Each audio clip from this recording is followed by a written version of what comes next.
Welcome back to episode 3, part 2 of Getting Real with Rose. Check out part 1 if you haven't already. And we are going to dive into the rest of this podcast episode. We hope you enjoy. Where did the end go once like the divorce was settled and all these things? So when a business doubles, you should be really happy. Right. But the reason that it doubled was really sad. Right. And there it is. So when someone says, wow, you did this really great thing, look at you. And instantly I was back to the decision of what started it and how can I feel good about that. Right. But yet this was something really good that happened. Well, what I always try to hold to myself is when you let go of something that no longer serves you, whether it's a person, a belief, an environment, right? It creates space, it creates a vacuum, right, to pull in the things that are going to be of service to you. And that's where the pain and the beauty coincide. Right. And without pain, we don't see things as beautifully, and without the beauty, we can't allow ourselves to move through the pain. So, but that well said. Thank you. Yeah. I feel for you in this moment. Yeah. Both those energies, the pain and the beauty, and that's not even half of the story. No. Of how we got to sit here today and talk about that is these things. Like I said, it's 13 years ago. Right. Yeah. That happened. So moving into so you recovered, right? You recovered from the debt, the near bankruptcy, all of these things on your own. Yes. Managing 2 houses on your own. I'm sure that eventually that led to feeling a little more relief and functional, and you were kind of settled. I came into myself. Yeah. And I liked what I saw. Yeah. And I was happy every day. Yeah. I had a kitchen that was remodeled the first year. Mm-hmm. And I loved waking up and walking into that beautiful kitchen and cooking what I thought was the best I could cook. Mm-hmm. And it is the best I can cook. I mean, no one can say it's not. But there was so much to look forward to, and the struggle, the conflict, contrast every day was gone, and it was filled with happy customers, a job that I loved, and that I was allowed to do it. Yeah. Yeah. So then the next leap of faith was just hiding around the corner, right? Yeah.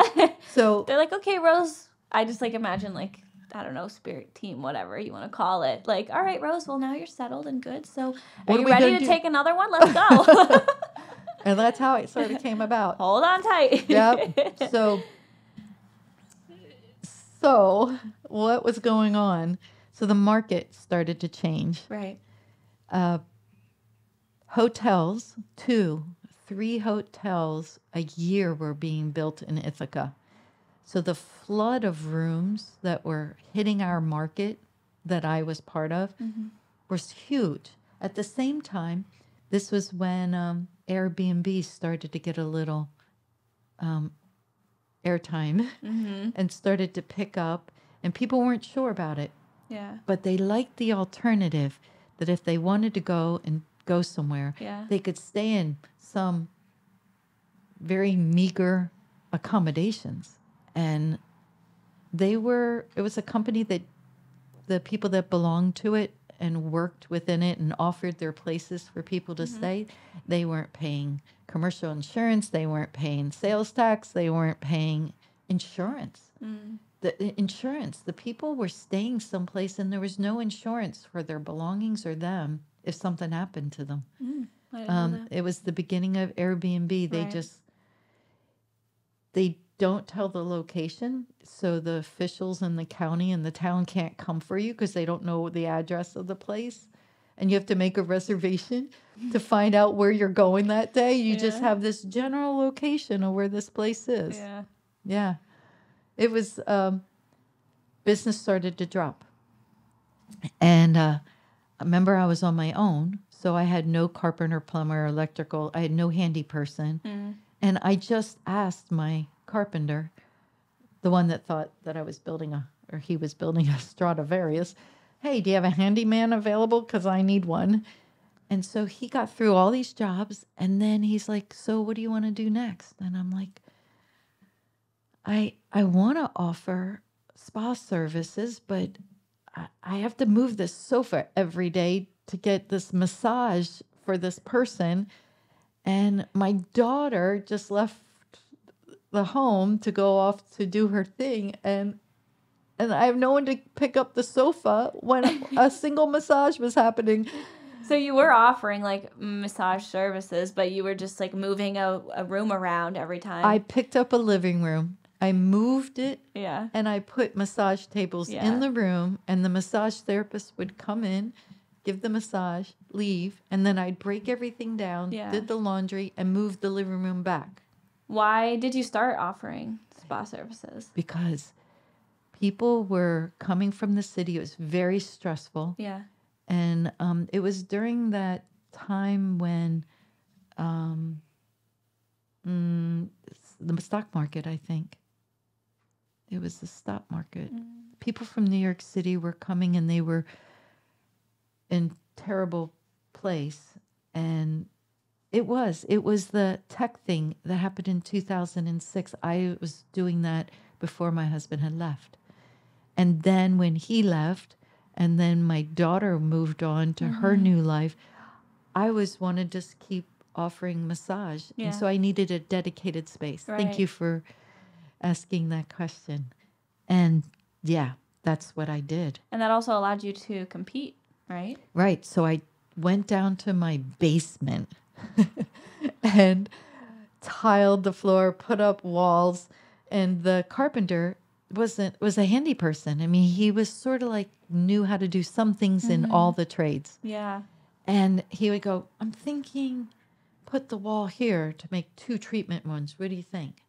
Yeah, it looks good. Do that. Well, I think I have to move this water pipe to there. Yeah, do that. And we literally built it from a basement. Yeah. Nothing in it. To tiled floors, tiled walls, repointing stones. People came. Like I was going to the grocery store, and one of my older workers was standing there, and he's like, God, I'm so upset. I'm being laid off for a month. And I'm like, well, you helped me repoint some of the stones in the other basement. I need that done right now. He's like, I'll do it. That's so perfect. Boom. Because people just get placed right where they need to be. He went back to his old job. When it was done, I was done. I didn't have to hire him for a year. Yeah. You know, it just, boom, boom. And no one else was doing this, right? No other inn and spa. How many? What was the stats for like the B&Bs in the region at the time, like before? Right. We had a local association, and there were over 50 of us in that association when all these rooms started coming online, and there was not enough people for all the rooms. Yeah.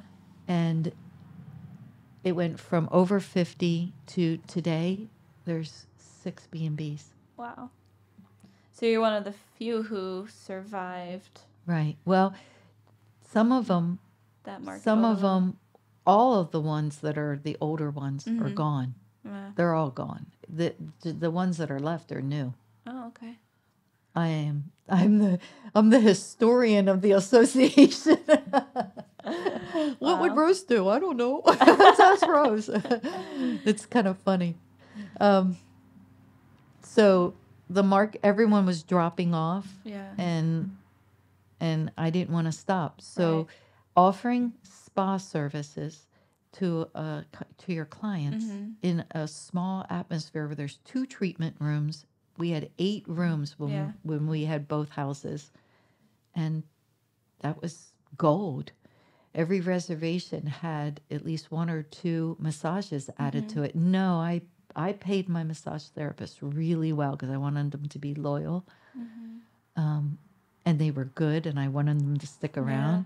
But it was a huge amount of money added to every stay without having to build another room for them to stay in. And there weren't a lot of rooms. Right. So every stay had a higher profit line. But that took a big investment, right? I'm Yeah. sure. And so where were the things that you were like, ooh, I don't know if I want to do this? Right. So here you are in a position where there's lots of rooms. Your business is starting to slack off. And what are you going to do? Yeah. And, well, everyone either goes out of business or they invest. Yeah. And I invested. And that's usually not the choice for most people.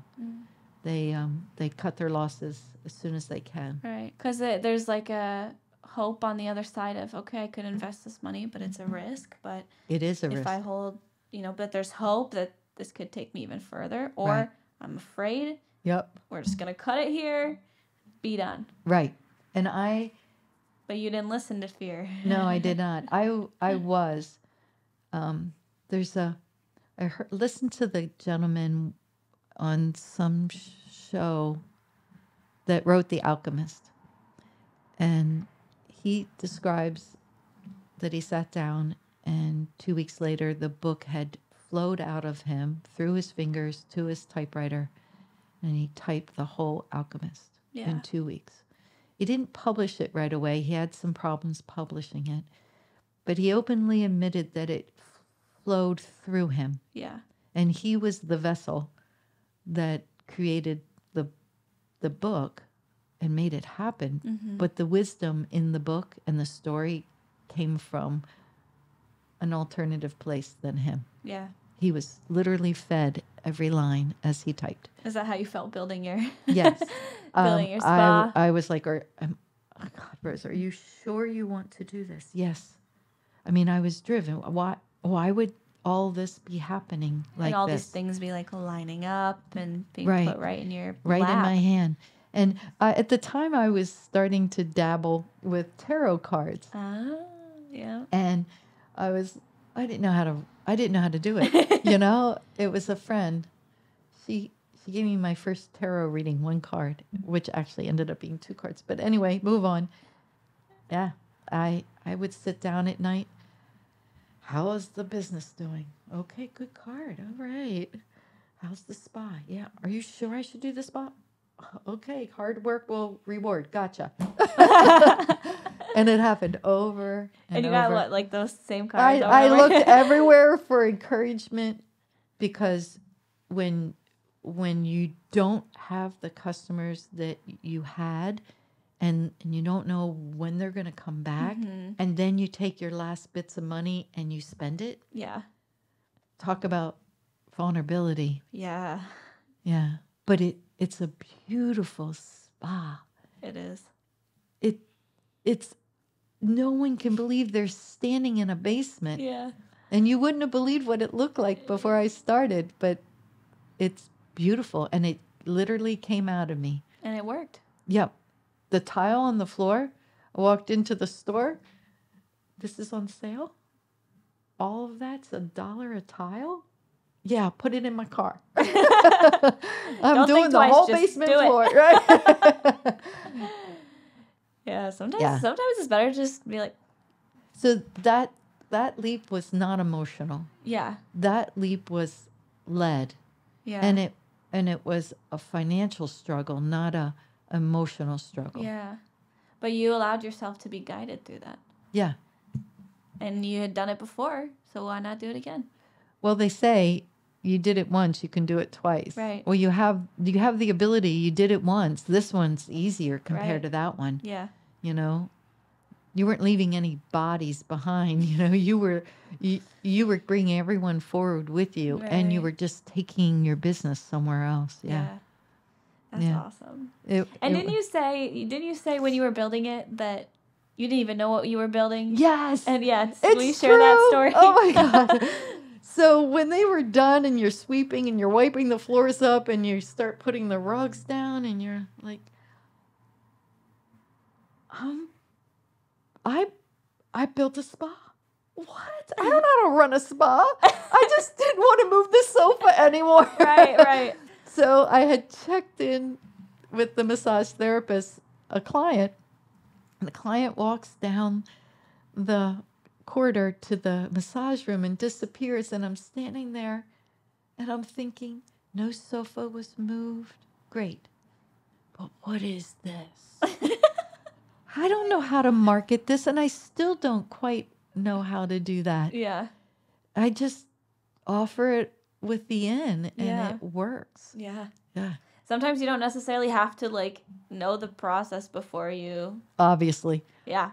Right? Yeah. I think that's where a lot of people get stuck though. Yes. And if you're like people who are taking the entrepreneur route in one way or another, whether it's like a full-time leap to starting your own business or like a part-time thing, but like that's where a lot of people get stuck and that's where I get stuck. Like I find myself getting stuck a lot. But you didn't get stuck. I know, but I didn't. And that's what I see now. Let's do a podcast. Sure, let's do a podcast. Oh, Madeline, you be the host. Okay, I'll be the boss.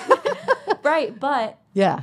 Like anytime, because I always have creative business ideas and ways to connect people and things running through my brain all the time. But it's the piece of, but I don't know how to do all this. And I always think that I have to know how to do it all before I try it. Yeah. Right? But, and I say that and I'm sitting here and there's all these things that I'm doing that I just kind of slowly fell into. And now I know how to do these things and have my business and support other businesses.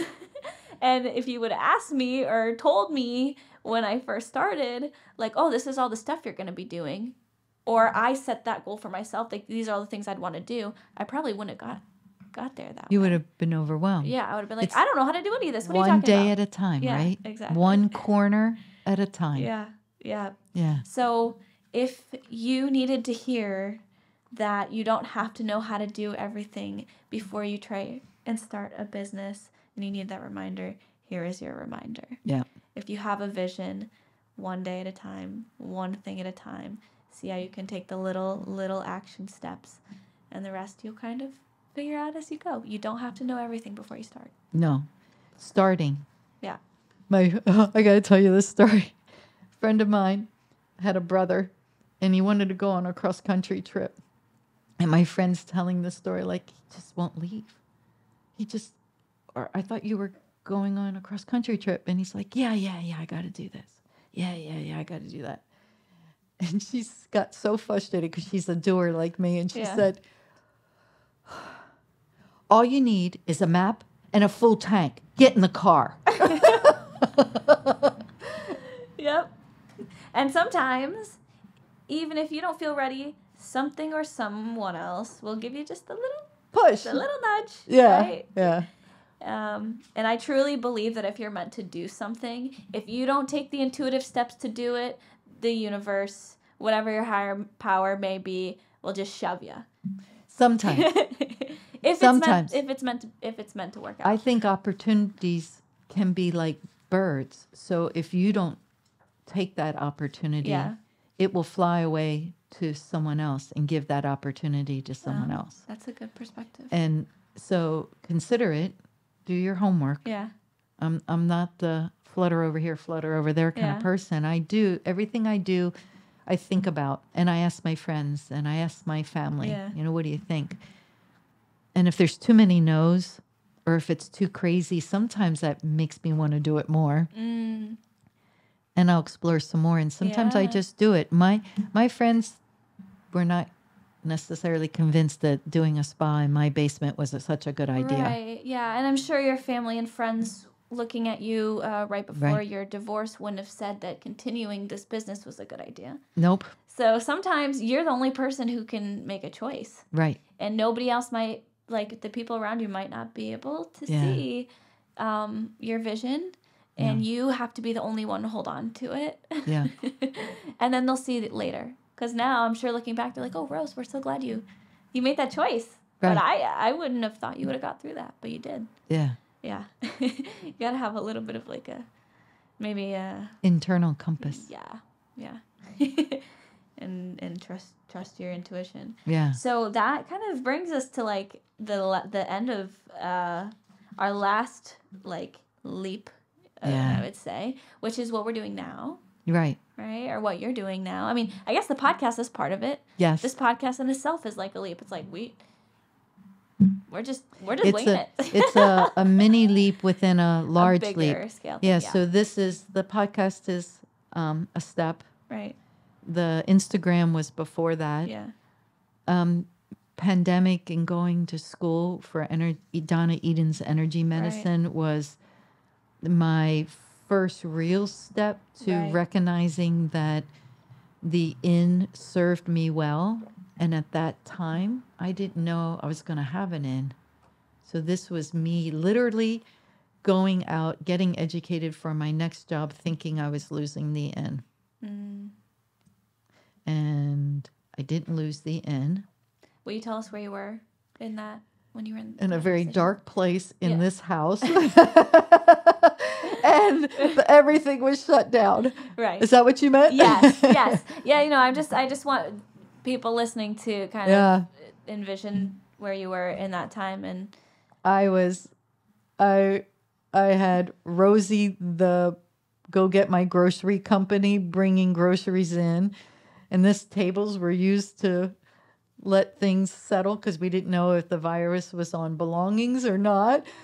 And my flashback. I know, it's terrible. And then my daughter came home from college because she could take classes online here. And we decided at some point that whatever germ we came in the house with, that we would be okay, that we wouldn't leave each other if we both got sick or one of us got sick. We made agreements, and there I was. And after about 2 months, I was like, I'm done with that. Did you think you were going to lose the inn during COVID? Yes. Yeah. And how are you feeling about that? I'm not losing the inn. Not unless I want to. That's really a powerful stance to take. It is. You're like, even though everything says that I could lose my business right now. Yeah.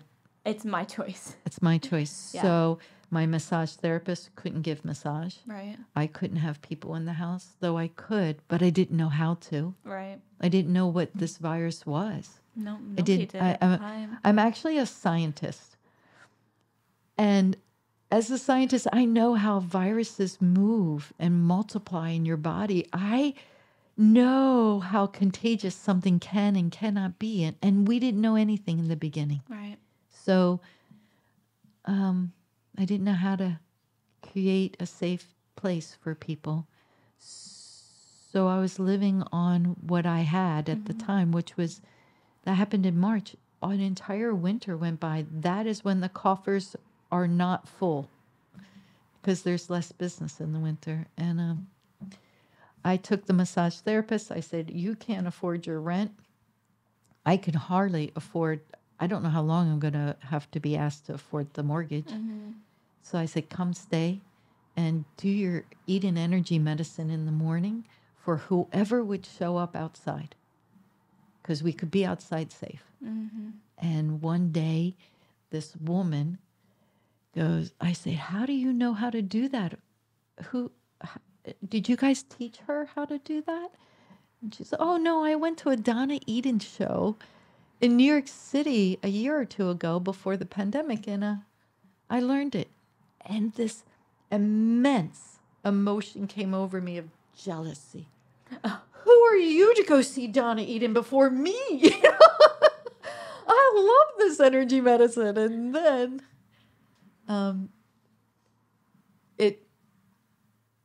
I went on the computer, and in 1 week, I've identified someone to teach me the first class.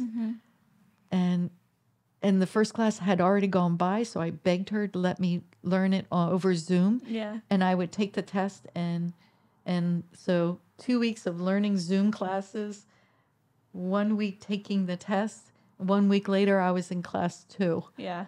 And that's how it started. Sandy Roberts, my teacher in Eden Energy Medicine, highly recommend her.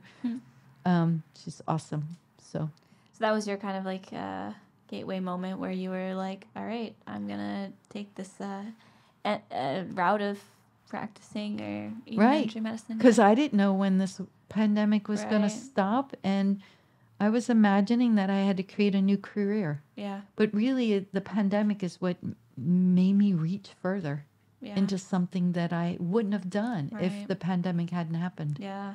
So I just have finished my 3rd year. Yeah. And each year you just sign up and you pay the bill and you go take the class and you learn.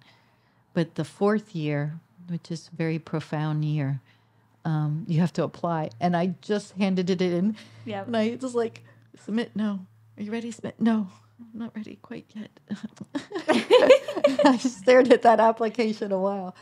And then I submitted, I had 2. Yeah. To teach Eden Energy Medicine and hopefully one day become a faculty member and run those classes through the inn. That would be cool. And to offer classes to the public on, stress and pain and hormones. And I want to teach people that doctors and Western medicine has a place in our life that I use. But there's a lot of things you can do prior to that or while you're doing that. And that's what Donna Eden Energy Medicine is. Totally fallen in love with it. When the 2 applications left my computer, I want you to know I realized that if I didn't get in, I wasn't sure what I was going to do. Yeah. And then my friend reminded me, are you kidding me? Of course you're getting in. And I'm like, no, it's not a guarantee. Right, yeah. They get to pick and choose. Nothing's a guarantee. So you press the button, you do it, and whatever comes from it was supposed to happen. Exactly. And you trust that. And you trust that. Yeah. I want to go to that 4th class. I want as much of her experience and her knowledge and wisdom. I want to be taught that. And I want to work on people. This work is gentle and caring. Yeah. And profound. So you are in the middle of a pandemic. You're getting reintroduced to Eden Energy Medicine. You decide to go pursue it, to go learn about it, to get a certification in it. And this was around the time that you were also questioning if you were going to keep the inn or not, right? Because weren't you considering selling it too? And what did that look like? Because did you have interest? Like, how did that kind of all play together? Yeah. I think I had someone walk up the driveway and wanted to buy the place. Yeah. It sort of seemed too easy, but gosh, a lot of things have walked up the driveway and offered something to me, but it never happened. Yeah. We walked the walk, except they never signed a document. And a few of the people that sell inns did they sign anything, Rose? No, they didn't. But they wanted to take the inventory before they actually signed a contract? Yeah. Rose, that's not how it works. It kind of brought me back. And so then why did they walk up? Why? I'm not sure. I have to reflect on that some. Yeah. But obviously I wasn't selling it because then I went to one of those brokers and put it up for sale and it didn't sell. And then someone said, well, it didn't sell because it was that broker. You didn't know that business was having issues. So you were actively trying to sell it for a little while. Yeah. Yep. And then I went to another broker and that didn't work. And just I'm like, denied. And I was like, okay. And so the 3rd class, was it the 3rd class?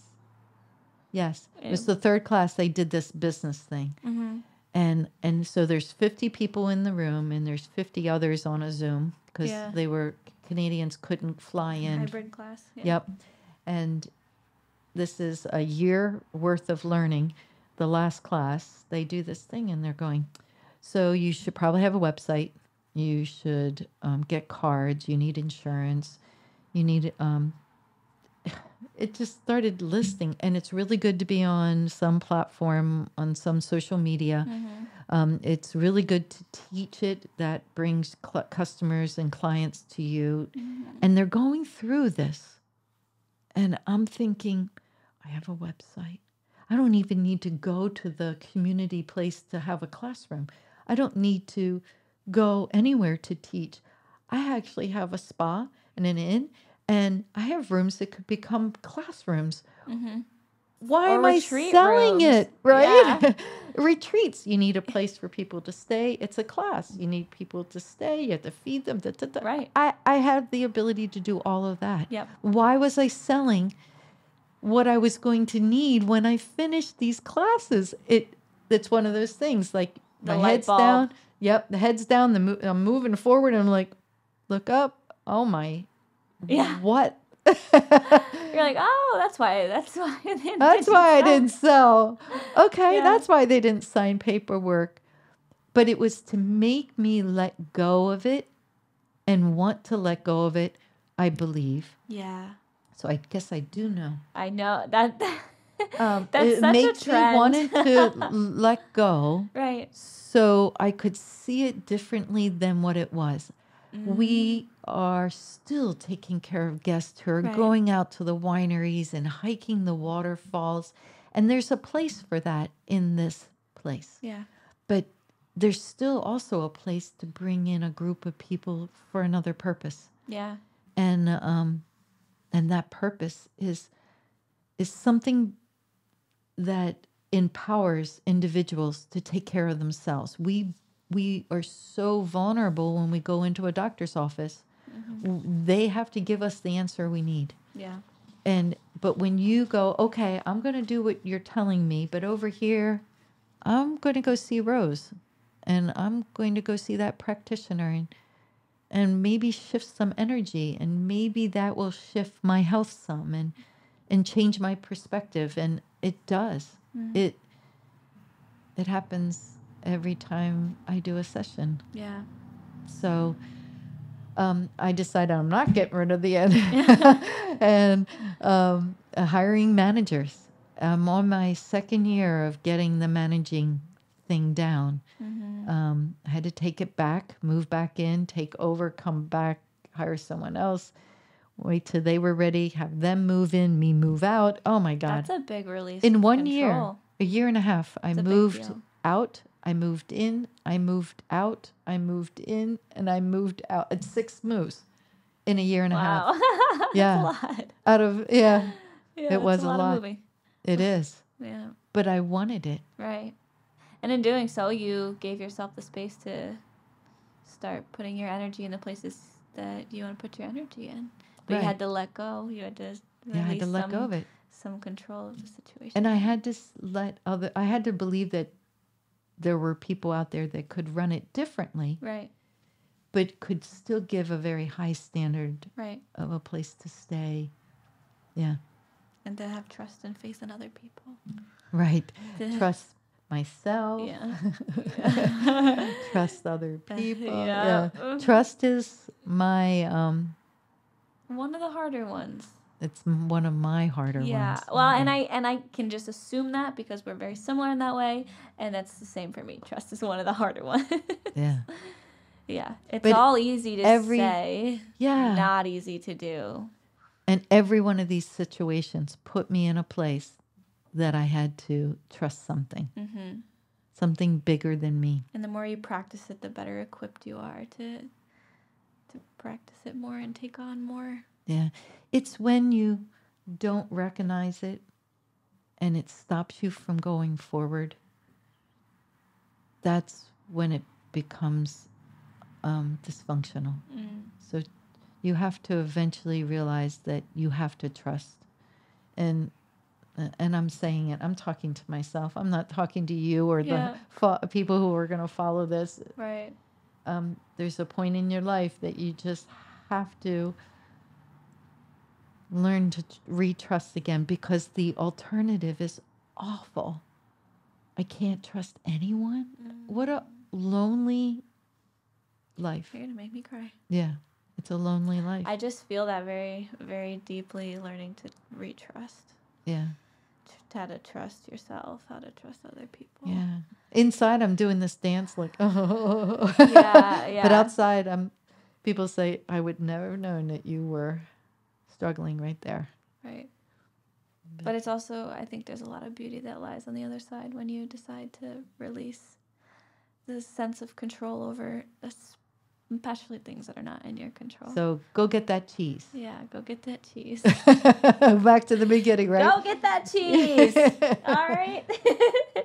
Well, I think this brings us to a good place to conclude.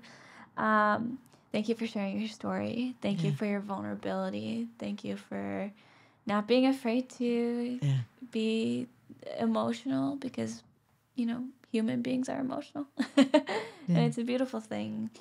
And you've inspired me in so many ways.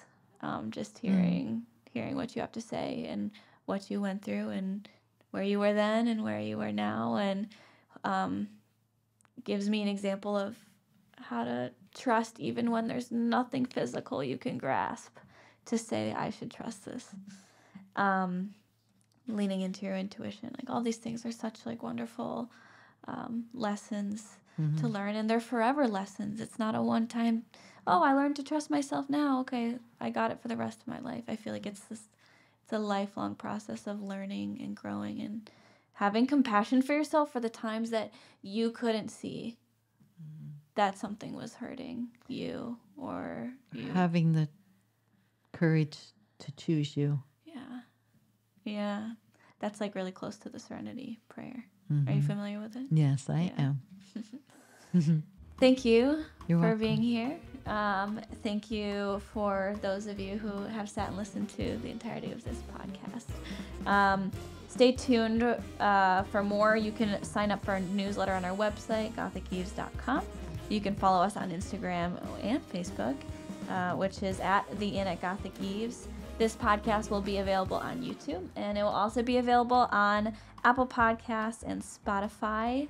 And all of those are also linked to the Instagram. So if you're not sure where to go, you can go to our Instagram page, and all of it's there. So we'll be back for another episode of Getting Real with Rose coming up soon.